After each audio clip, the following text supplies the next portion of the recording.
என்ன வந்தால் ஃபேமே இப்போது நம்ம எவ்வளோ பெரிய ஆளாக இருந்தாலும் யாருன்னா நம்மக்கிட்ட பேசினா அவங்கள ரெஸ்பெக்ட் பண்ணி பேசுங்க ஃபஸ்ட்டு. ஏன்னா இப்போது நான் டெக்ஸ்ட் பண்ணேன், அவர் எனக்கு ஒன்றே ரிப்ளை பண்ணார், அதுலேருந்து அப்படியே போச்சு. அப்புறம் நம்பர் வாங்கினோம், இப்போ இந்த அளவுக்கு மீட் பண்ணுற அளவுக்கு வந்துருக்கு. ஸோ எவ்வளோ இப்போது சில பேர்லாம் கொஞ்சம் ஃபேம் ஆகிட்டாலே அவங்களுக்கு பிஸியான ஷெடியூல்ஸ் இருக்கும், எல்லாமே இருக்கும், கரெக்ட் தான்.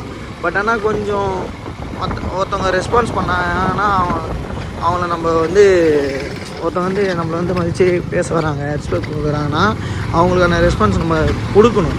அது கொடுக்கலன்னா வைங்களேன் நல்லா இருக்காது. என்ன சொல்லுவாங்கன்னா ஏன் திடீர்னு வந்துட்டு இவ்வளோ சீனாக போனோம் அப்படிங்கிற மாதிரி சொல்லுவாங்க. எனக்கு தெரிஞ்ச வரைக்கும் என்கிட்டலாம் யாரா பேசினா உடனே ரெஸ்பான்ஸ் பண்ணுவாங்க.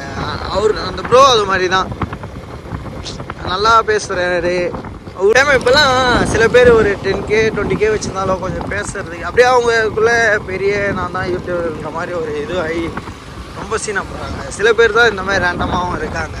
அவ்வளோ சப்ஸ்கிரைப் வச்சுருந்து நம்மகிட்ட பேசணுன்னே இல்லை, நம்மளுக்காக டைம் ஸ்பெண்ட் பண்ணி நான் எவ்வளோ டவுட் கேட்டேங்க. டவுட்ஸ் எல்லாம் அவர் எனக்கு கிளியர் பண்ணார். சீரியஸாக நிறைய டவுட் சொல்லி கொடுத்தாரு.